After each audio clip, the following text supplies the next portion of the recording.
Assalamualaikum warahmatullahi wabarakatuh. Halo Sobat Kominfo, kembali lagi bersama saya Cut Diana Putri dalam podcast Diskominfotik Provinsi Riau. Nah, hari ini merupakan hari memperingati Hari Gizi nih. Nah, kita sudah kedatangan tamu yaitu Bu Dwi Andayani SST Gizi dari RSJ Tampan Provinsi Riau. Selamat pagi Ibu. Pagi Mbak Cut. Nah, gimana nih kabarnya, sehat? Alhamdulillah Sehat. Nah, karena kita hari ini adalah merupakan Hari Gizi, kita akan membahas MPASI kaya protein hewani cegah stunting. Nah, sebelumnya kita mau tanya dulu nih, biar Sobat Kominfo tahu tentang apa sih yang dimaksud dengan MPASI, Bu? Iya, makasih Mbak Cut ya. Jadi MPASI itu adalah makanan pendamping ASI yang diberikan kepada seorang anak ya setelah dia berumur 6 bulan ke atas. Karena setelah berumur 6 bulan, seorang anak itu sudah tidak cukup lagi kalau dia hanya mendapatkan ASI saja. Oke. Ya. Sehingga perlu diberikan makanan tambahan dari luar untuk memenuhi kebutuhan energi dari anak tersebut.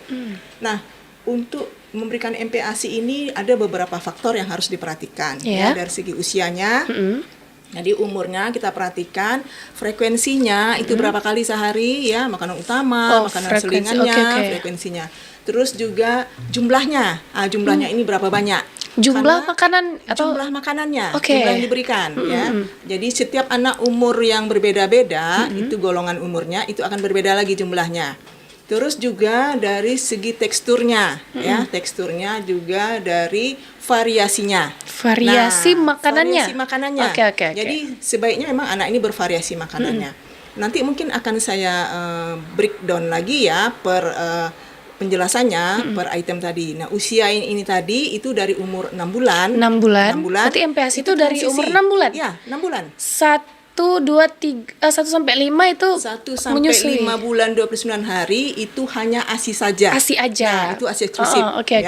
Setelah umur 6 bulan kita berikan dia MPASI. ASI tetap. MPASI kita berikan itu transisi. Jadi dia bubur kental. Nah, itu mulai dari 2 sampai 3 sendok jumlahnya. Oke. Nah, sehari itu 2 sampai 3 kali. 2 sampai 3 kali dalam sehari. Ini sehari. Kan Icut belum punya anak nih. Sekarang belajar ya, Bu ya. Oke. Jadi Mbak Cut nanti enggak gagok lagi ya. Nah, setelah itu umur 6 sampai 9 itu sudah mulai meningkat. Jadi 2 sampai 3 sendok tadi, pengenalan tadi dia sudah meningkat menjadi setengah mangkok. Setengah mangkok untuk anak bayi itu sekitar 250 ml. Oke, ya. mangkok Lebih bayi ya. Ya, mangkok bayi kan kita bayi. tahu ya, mangkok makanan bayi. Jadi sekitar 2 sampai 3 sendok sampai setengah mangkok. Nah, setelah itu meningkat lagi ya, seumur 9 sampai 12, setengah mangkok tadi menjadi 3/4 mangkok. Nah, berarti sekitar 210 ml ya. Nah, itu juga perlu kita perhatikan juga jumlahnya ya. Jumlahnya tadi sudah. Frekuensinya untuk makanan utamanya yang tadi 2 sampai 3 kali, makanan selingan itu 1 sampai 2 kali ya. Selingan itu antara pagi dengan siang itu sekali selingan. Selingan. Terus nanti antara siang dengan malam itu sore selingan. Terus jadi nanti umur di 9-12 tadi sudah, 12 sampai 24 itu kita berikan lagi ya dari 3/4 mangkok menjadi 1 mangkok. Ini 12 sampai 24 itu hari bulan ya, bukan umur 12 tahun ya. Karena MPASI ini fokusnya kan untuk sampai umur 2 tahun ya. Karena di situ masa perkembangan emas ya 1000 HPK itu kan sampai 2 tahun. Jadi kaitannya ke sana. Jadi itu kita perhatikan. Di samping yang tadi usianya, frekuensinya, jumlah, tekstur ini penting. Iya, Jadi kental. Sebaiknya bubur ini dibuat dalam bentuk kental, tidak encer. Karena apa? Karena kalau dia kental itu lebih tinggi kandungan energinya. Nah, jadi gitu ya. Berarti bunda-bunda di rumah nih untuk MPASI itu kental ya, Bu ya. Jangan sampai encer gitu. Iya, betul. Terus yang penting juga lagi responsif. Karena anak-anak ini kan susah makan. Nah, ibu-ibu nih harus sabar nih, harus telaten ya menyuapin anaknya. Karena anak umur segitu ada yang belum bisa makan sendiri. Sebenarnya memang harusnya diajar ya dari kecil tuh. Nah, ibu yang harus sabar memberikan, ya itu responsif. Terus juga bersih prosesnya bersih, peralatannya bersih, dan ibu cuci Steril. tangan pakai sabun Oke. sebelum memberikan makan ke anaknya. Nah gitu tuh bunda-bunda di rumah ya untuk MPASI anak. Nah karena ini memperingati hari gizi, jadi kita mulai dari bayi dulu nih. Ya. Kita membahas MPASI ini ya. Nah MPASI yang berkualitas apa aja sih yang dibutuhkan untuk seorang anak nih Bunda? Iya. Jadi MPASI yang berkualitas itu yang dibutuhkan itu dia harus ada kandungan-kandungan zat gizi yang lengkap di dalamnya oke. ya. Sebaiknya ada kandungan kalorinya, proteinnya, lemaknya, vitamin, mineral. Semuanya ya, Semua. kelima-limanya harus ada. Ya, kelima-limanya. Jadi memang sebaiknya ibu membuat ini kandungan gizinya juga diperhatikan. Ya. Oke. Jadi memang tidak harus mahal kita memberi makanan Iya, anak benar-benar. ya. Dari bahan panganan yang mudah kita dapat dan harga murah itu bisa memenuhi kecukupan gizi dari anak. Oke Bu Dwi, pertanyaannya di luar sana itu sudah banyak yang bubur-bubur sudah jadi Instan ya. instan ya, Ya, instan. ya. Nah itu bagaimana tanggapan Bu Nah, Dwi ini? Sebaiknya ibu-ibu ya, kalau ibu-ibu pingin memberikan yang optimal kepada anaknya supaya anaknya tumbuh dengan sehat, sebaiknya ibu-ibu Buat membuatnya sendiri di Nah. rumah ya. Aduh nggak sempat mau pergi kerja nih. Itu ada caranya Iya. nanti kita bisa siasati ya. Jadi ibu-ibu sebaiknya sewaktu memberikan bayi ini anak-anak kita itu makan, sebaiknya memang kalau ibu mau ya dan nilai gizinya lebih tinggi, itu bisa ibu buat sendiri. Mungkin nanti kita inikan lagi ya, kita perjelas lagi bagaimana caranya ya. Sebenarnya nilai gizinya lebih bagus juga karena bisa lebih bervariasi bahan makanannya, dan juga dia lebih sehat, Sehat, ya. oke. Terus juga dia tanpa kandungan Kandungan yang MSG, lain-lain, ya, dan iya pengawet. benar sekali. Nah apakah sulit nih menemukan bahan-bahan makanan yang akan diolah menjadi MPASI yang berkualitas gitu? Sepertinya nggak sulit ya Bunda. Kalau di Indonesia ya, di Indonesia dan kita nih di Pekanbaru ya, kondisinya rasanya itu tidak sulit. Semua bahan panganan itu mudah dan murah ya, ada tersedia di tempat kita, di lokasi, di tempat tinggal kita. Sehingga kita bisa memperolehnya dan kita perhatikan juga tadi ya, kalau untuk membuat MPASI itu dengan menu 4 bintang itu kita harus perhatikan. 4 bintang. 4 bintang Oke, ya. catat Jadi, nih Sobat 4 Kominfo bintang ya. Itu makanan pokok itu tadi. Makanan pokok. itu dia di situ nanti bisa saja kita memberikan anak ini dengan dalam bentuk nasi, Nasi. atau dari jagung atau iya. dari ubi ya. Atau dari kentang makanan-makanan juga pokok, bisa ya? Dari kentang Oke, ya. oke. Nah, selanjutnya juga yang kedua yang tidak kalah penting, bintang yang kedua, Ibu perhatikan makanan dari kacang-kacangan. Kacang-kacangan, ini oke, oke. ya seperti kacang kedelai, kacang ijo, dan hasil olahannya seperti tahu, Oke. tempe, Tempe ya, oh Nah, iya, itu oke, bisa oke. kita berikan. Terus juga sayur dan buah. Itu Nah, wajib. Ini yang penting ya. Ini paling yang sering penting. ditinggalkan masalahnya. Agak Kenapa susah ya? anak-anak kita sulit makan Sayur, sayur dan buah? iya. Karena dari kecil, Tidak dari diajarkan. bayi, mulai dari 6 bulan itu tidak dibiasakan si anak ini untuk makan sayur dan buah, sehingga sampai Oke, besar si baik. anak ini sulit untuk Berarti makan dari sayur dan buah. Dari umur 6 bulan ya harus Iya, diajarkan sudah ya Bu mulai Dwi. kita Oke, perkenalkan. sudah mulai. Jangan Iya. udah 1 tahun baru diperkenalkan ya. Betul. Biasanya kalau misalnya di umur 6 bulan tuh kebanyakan bunda-bunda tuh ada masukin brokoli kayak gitu ya. Iya. Terus sayur apa lagi ya? Wortel bisa. iya. Iya. Itu kan bisa ya. Bisa. Terus yang penting lagi, ini makanan kaya zat besi yang bersumber protein hewani. Nah, Itu seperti ikan ya, Daging, daging, ayam. hati, ayam.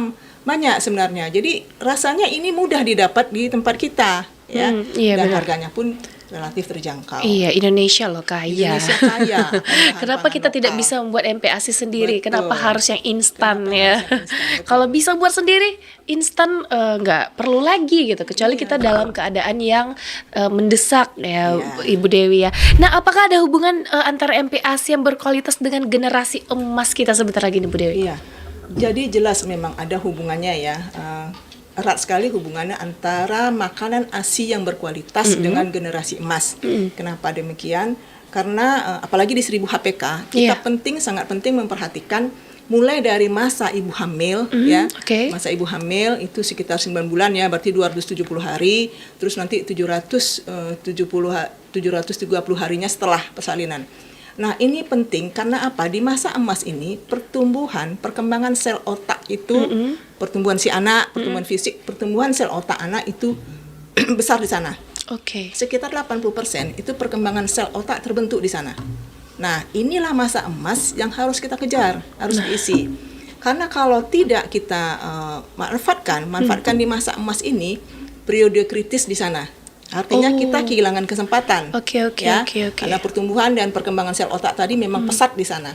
Jadi kalau tidak dimanfaatkan, maka kita akan kehilangan masa emas tersebut dan waktu tidak bisa diputar mundur. Iya, benar sekali. Oke, Bu jadi Dewi. ini penting sekali. Penting Golden sekali. period istilahnya. Jadi masa keemasan yang harus dikejar di 1000 HPK ini. Nah, ini untuk bunda-bunda yang lagi hamil nih kayaknya harus banyak-banyak ngelihat ini ya podcast-podcast seperti ini ya tentang gizi, karena kita memang menuju generasi emas sebentar lagi. Nah, kalau bisa berbicara MPASI, pasti kita berbicara tentang stunting. Nah, MPASI yang diharapkan untuk mencegah stunting diutamakan dari protein hewani. Iya. Benar sekali, Bu. Betul. Oke. Mungkin Bu Dwi bisa jelaskan nih stunting apa dan semacam tentang stunting nih buat bunda-bunda di rumah. Iya, betul.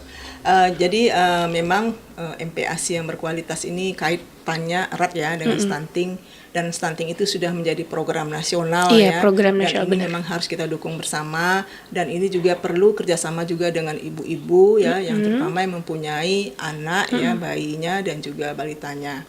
Dimulai dari masa hamil sebenarnya itu sudah diperhatikan. Jadi stunting di sini pengertiannya adalah kondisi gagal tumbuh. Jadi ada pengertian menurut WHO, stunting ini pengertiannya adalah kondisi gagal tumbuh karena masalah kekurangan asupan gizi kronis. Nah, gizi lagi ya. Pengarahnya pasti ke sana nih. Oke. Asupan gizi kronis. Jadi di masa inilah memang yang perlu diperhatikan. Nah, selanjutnya Kemenkes lebih mempertajam lagi ya definisinya stunting ini apa. Jadi di Kemenkes mempertajam lagi bila seorang anak yang panjang badan atau tinggi badan ya tidak sesuai dengan umur dan dia berada di bawah standar deviasi. Kita ada punya standar deviasi yang berada di bawah -3 standar deviasi, itu masuk dalam kategori stunting. Maksudnya jadi, panjang badan menurut umur. Jadi panjang badan atau tinggi badan. Jadi kita membedakan. Kalau panjang badan itu untuk anak umur di bawah 2 tahun, dia diukurnya telentang. Dia panjang badan. Kalau anak sudah umur 2 tahun ke atas ya, itu dia tinggi badan. Jadi kalau di sini karena memang kita 2 tahun, jadi panjang badan anak tersebut ya tidak sesuai dengan umurnya. Kalau stunting kan sampai balita ya. Makanya dia panjang badan ataupun tinggi badan tidak sesuai menurut umurnya. Ya. Jadi dia di bawah standar deviasi -2 standar deviasi. Itu yang dimaksud dengan stunting ya. Terus apa lagi tadi? Berbahas gizi. Kita menjelaskan tadi tentang ini ya, stunting ya Bu ya. Gimana tuh cara mencegah stunting yang diutamakan dari protein hewani? Iya. Jadi dari protein hewani karena dia memang nilainya lebih tinggi ya, value available-nya lebih tinggi dari protein nabati, sebaiknya memang ibu-ibu mengutamakan yang protein hewani. Kalau misalnya ibu-ibu nih bingung dengan dana sekian, kira-kira apa ya yang mau dibeli antara protein hewani dan protein nabati? Mungkin ibu fokuskan dulu protein hewani. Tetapi kalau memang anggaran ibu ada, sebaiknya dua-duanya, ada hewani, ada nabati ya. Nah, ini juga penting karena nilai available yang tinggi ini dia bisa mempercepat ya proses untuk pencegahan stunting ini.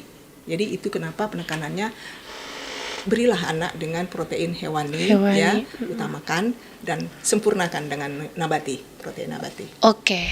Satu lagi pertanyaan yang mungkin masyarakat di luar bertanya-tanya juga nih Bu Dokter, terkait tentang susu nih. Nah, susu-susu di luar apa sih, kotakan gitu kan. Sekarang bunda-bunda nih kan sukanya yang emang serba instan. Nah, itu tuh berpengaruh nggak gizi untuk ke stunting kah atau ke kesehatan anak yang lain gitu.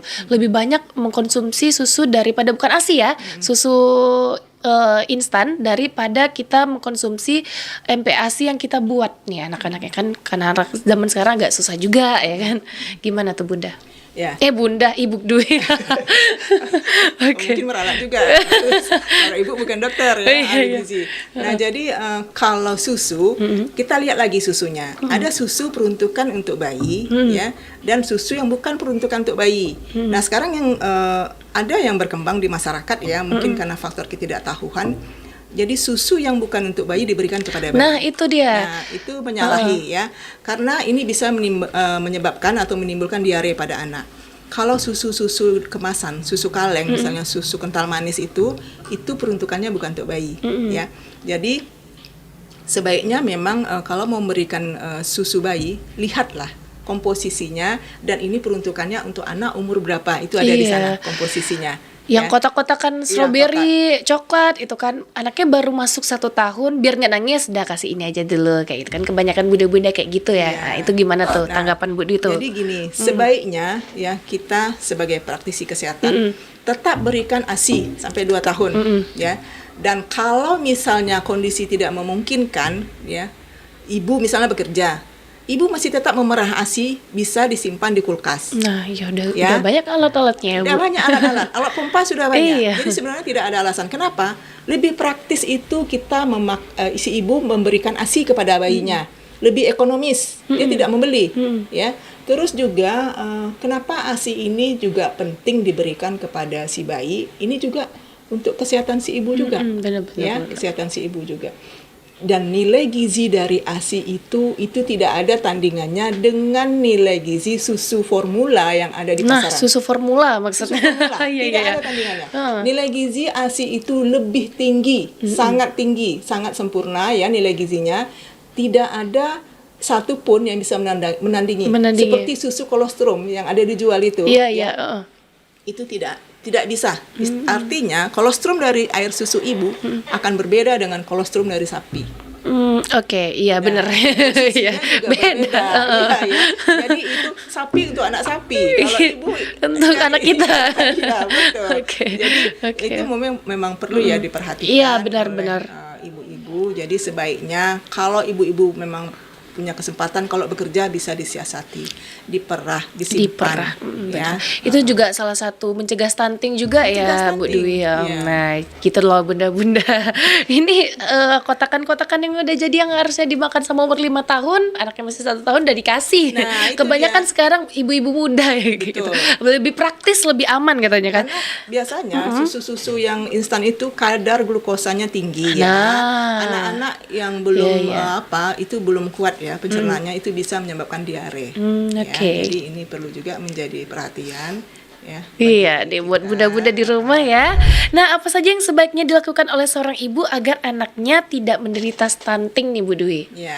Jadi ibu perlu memperhatikan ya semasa ibu hamil nih ya, mulai dari hamil ibu memperhatikan asupan gizinya, terus juga ibu rajin mengecek kesehatan kehamilannya ke fasilitas kesehatan terdekat. Oke. Terus juga ibu konsumsi nih tablet tambah darah supaya anaknya tidak, Nah. supaya si ibu tidak anemi ya. Iya, iya. Jadi konsumsi tablet tambah darah itu minimal 90 tablet. 90 Ibu tablet. bisa mintanya di posyandu atau Vaskes terdekat, fasilitas kesehatan terdekat. Terus juga ibu hamil ini dia perlu ya artinya dia mempersiapkan dirinya ya untuk dia nanti kelak bisa menyusui bayinya. Nah, Ya. itu tuh yang paling penting ya. Nah, jadi mulai dari dia dia hamil ini dia sudah mulai masase payudaranya. Maksudnya? Sehingga jadi dipijat ya, Oh, dipijat oke. dulu Oh, supaya dimasas. Oh, oke, asinya oke. ya asinya itu nanti lancar. Itu umur kandungan berapa bulan? 9 bulan 9, itu, ya, pas sudah 9. bisa Oke, oke. dimasase, jadi sehingga dia bisa lancar nanti asinya bisa keluar sewaktu bayinya lahir. Nah. Terus juga nanti mencegah stunting apa? Setelah bayi lahir, bayi ini istilahnya itu seperti apa ya? Bayi ini begitu lahir diletakkan di dada ibu sehingga bayi ini bisa nantinya menjangkau ASI dari ibu. Oh, Nah, itu istilahnya seperti itu. inisiasi menyusui dini. Inisiasi menyusui dini. IMD. Berarti ditempel dulu iya, gitu. ditempelkan. Terus juga nanti ASI eksklusif 6 bulan ini jangan Nah, ditinggalkan. Jangan ditinggalkan. Jadi tidak bisa diberikan makanan ataupun minuman apapun ya, sebaiknya tidak diberikan selama 6 bulan. Jadi ASI saja. 6 bulan. ASI saja yang diberikan sampai 6 bulan.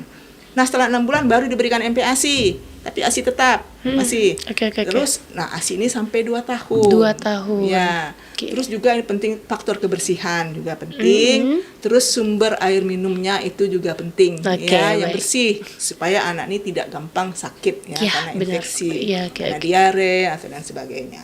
Nah, itu tuh cara mencegah stunting ya bunda-bunda. Jadi dimulai dari hamil, jangan udah melahirkan baru dimulai, tapi dari hamil. Semua gizi di saat kita hamil itu harus tercukupi ya Bu Dwi ya.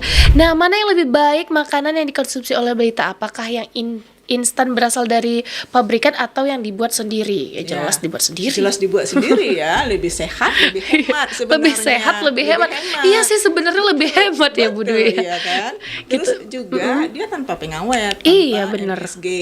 Dan dia bisa kita ambil dari bahan panganan lokal kita. Terus variasinya bisa lebih banyak yang kita berikan ke anak daripada yang instan tadi. Jelas itu yang lebih sehat, lebih hemat itu yang dibuat sendiri oleh ibu. Nah, gitu. Jadi kalau misalnya bunda-bunda ingat tadi ya, lebih sehat, lebih hemat kalau buat sendiri. Jangan instan-instan dulu. Karena kalau buat sendiri juga kita bisa menyimpannya. Kan dia butuh ada kita punya tempat pendingin makanan, penghangat makanan. Benar ya, Bunda ya. Bunda lagi nih. Benar ya, Bu Dewi ya. Nah, bagaimana sih cara mensiasatinya nih supaya tidak ribet gitu, Bu Dewi? Nih, ini tips ya, kita beri tips ini untuk bunda-bunda. Jadi sebenarnya membuat MPASI itu tidak ribet, tidak repot. Tips ya. nih, tips. Ini jadi ibu bisa mengambil dari makanan yang ada di rumah, ya, makanan yang dimakan keluarga di rumah itu ibu ambil, ya, ibu ambil nasi, ya, sayur berikut kuahnya itu bisa ibu blender berikut dengan makanan lauknya ya. Tapi sewaktu ibu memasak sebaiknya cabai dipisahkan. Karena anak bayi kan dia tidak bisa cabai ya. Jadi dipisahkan. Nah, setelah itu ibu ambil, itu bisa pertama ibu lumatkan dengan saringan ya, saringan aluminium ya. Jadi tidak melewat dia saringan. Nah, itu nanti diambil di atasnya. Nah, itu makanan lumat. Atau bisa juga nanti ibu cacah-cacah. Jadi nanti tadi saya belum sampai ya. Jadi untuk anak umur 6 bulan tadi kan makanannya lumat, itu disaring pakai saringan itu lumat atau di blender itu lumat. Ya, tapi kental. Nah, nanti pada umur 6 sampai 9 itu makanan itu kita kita cacah. Kita cacah, potong kecil-kecil gitu. Kecil-kecil. Jadi teksturnya lebih kasar daripada yang disaring tadi. Nah, itu untuk umur 6 sampai 9 bulan. 6 sampai 9 bulan. Untuk 9 sampai 12 itu makanannya bisa kita iris-iris. 6 sampai 9 ya, 9 sampai 12 kita iris-iris. Jadi nah ini kita bisa siasati, kita ambil yang makanan yang di rumah tadi, makanan yang dimakan oleh keluarga yang lain kita ambil. Terus bisa kita blender, kalau mau kita blender bisa kita saring dengan ulekan, atau bisa kita ulek ya dengan ulekan, kan ada ulekan-ulekan kayu itu ya. Nah itu. Atau kalau ibu-ibu bekerja, saya dulu kan bekerja punya anak ya waktu masih bayi, itu saya mengerjakannya malam, Mbak Cut. Nah, malam itu ada saya aja potong semua bahan-bahan, yang kentangnya, yang wortelnya, yang tempenya, terus yang ikan-ikannya, atau kalau mau dagingnya ya. Nah, di sini bahan-bahan apa yang mau kita masak besok tuh sudah kita potong-potong, terus kita masukkan ke dalam wadah. Nah, kita masukkan, kalau di rumah ada kulkas, kita masukkan kulkas. Ya benar ya. Tinggal ambil rebus ya. Tinggal kasih garam sedikit. Nah nih bunda-bunda di rumah nih. Gak sulit. Itu saya kerjakan sampai anak saya umur 2 tahun. 2 tahun ya. Nah, ini salah satu cara paling tidak sampai umur setahun lah, Mbak. Umur setahun ke atas kan dia sudah makanan keluarga. Iya. Nah, itu saya kerjakan. Jadi waktu pertama dia masih bayi betul 6 bulan itu memang saya saring dengan saringan. Nah, ini pengalaman ini bisa kita pergunakan. Kalau misalnya agak seret, kita tambahkan dengan kuah yang ada tadi. Kalau misalnya sayurannya tidak pakai kuah, Ibu, bisa Ibu tambah dengan air panas sedikit, ya, supaya anak ini tidak seret sewaktu dia menelan. Ya, jadi sebenarnya tidak sulit membuat MPASI. Nah, kita juga sewaktu kita mengadakan pelatihan, kita juga mempraktekkan, ya, peserta mempraktekkan bagaimana cara membuat MPASI yang dari makanan keluarga, makanan tersedia dari keluarga itu yang diolah. Artinya cuma tinggal lumatkan ya, diulek, disaring, atau di blender. Tidak bumbu malas mungkin di blender. Tidak pakai bumbu-bumbu yang lain tapi ya. Jangan dicampurin bumbu-bumbu dapur kita. Garam saja. Garam saja. Nah, ini untuk bunda-bunda yang ibu-ibu baru nih. Cocok banget nih belajar nih sekalian. Nah, itu juga salah satu mencegah stunting ya, Bu Dwi. Nah, apa aja sih upaya yang sudah dilakukan dalam pencegahan stunting ini? Ya. Jadi banyak sudah upaya yang dilakukan oleh pemerintah ya. Saya terutama ya, saya sebagai konselor ya, konselor ASI, konselor MPASI, konselor pemantauan pertumbuhan, konselor pemberian makan bayi dan anak ya, itu sudah banyak kita menelurkan. Di samping sebagai konselor, saya juga kebetulan sebagai pelatih ya, kita sudah mengikuti training of trainers ya, jadi kita bisa melatih para konselor-konselor ya, untuk mencetak konselor-konselor itu sudah banyak yang kita latih di 12 kabupaten kota. Oke. Nah, sebelumnya saya di dinas ya, kita sudah melatih di 12 kabupaten kota. Terus juga apa yang kita harapkan nantinya ini bisa berkembang luas di masyarakat kepada kader kepada ibu-ibu ya, sehingga mereka bisa mempraktekkan bagaimana cara membuat MPASI yang berkualitas ini, sehingga nantinya kita berharap angka stunting ini bisa ditekan ya, kita bisa minimalisir. Nah, itu. Jadi itu harapan kita sebenarnya, tenaga-tenaga yang sudah dilatih ini bisa mengaplikasikan ilmunya ya. Nah, itu sewaktu saya di dinas ya, kebetulan saya sekarang udah bertugas di RSJ. Nah, kalau yang di RSJ kita upaya kita yang kita lakukan tentunya terhadap pasien ya. Nah, kebetulan kalau di RSJ ini ada pasien yang ibu hamil. Nah, ibu hamil ya, pasien kita yang dirawat inap ibu hamil. Nah, itu kita sudah mulai melakukan bagaimana kita melakukan pengkajian ya. Nanti ada proses-prosesnya sebelum kita memberikan diet ya kepada pasien. Nah, ibu hamil di sini kita sudah tambahkan dia dengan penambahan kalori ya, 300 kalori karena dia hamil. Nah, itu kita berikan tinggi kalori, tinggi protein, sehingga kita harapannya dia hamil ini tadi ya terjaga status gizinya, dan dia persalinan itu kita harapkan nanti anaknya tidak stunting. Ya. Nah, kalau di rumah sakit dia akan berbeda treatmentnya ya. Jadi kalau ada pasien kita lakukan pengkajian itu kita lihat antropometrinya ya, berat badannya, tinggi badan, terus kita lihat indeks massa tubuhnya, terus bagaimana labornya ya, terus bagaimana dengan hasil radiologinya. Nah, setelah kita lakukan pengkajian, asesmen ini kita lakukan diagnosa. Diagnosanya ini terkait gizi berdasarkan hasil labor dan hasil antropometri. Ya, setelah itu kita lakukan intervensi, kita berikan diet sesuai dengan penyakitnya ya. Terus juga nanti kita monitoring bagaimana berat badan, bagaimana status gizi, bagaimana dengan kondisi penyakitnya ya. Kalau dia misalnya hasil labornya kreatininnya tinggi, terus SGOT SGPT tinggi, terus tensinya tinggi. Nah, kita upayakan dari monitoring ini tadi, kita berharap setelah kita berikan tentunya dari medis dengan pengobatannya ya, kita dari gizi dengan intervensi gizinya, kita harapkan nantinya dia menjadi status gizinya baik, terkontrol ya.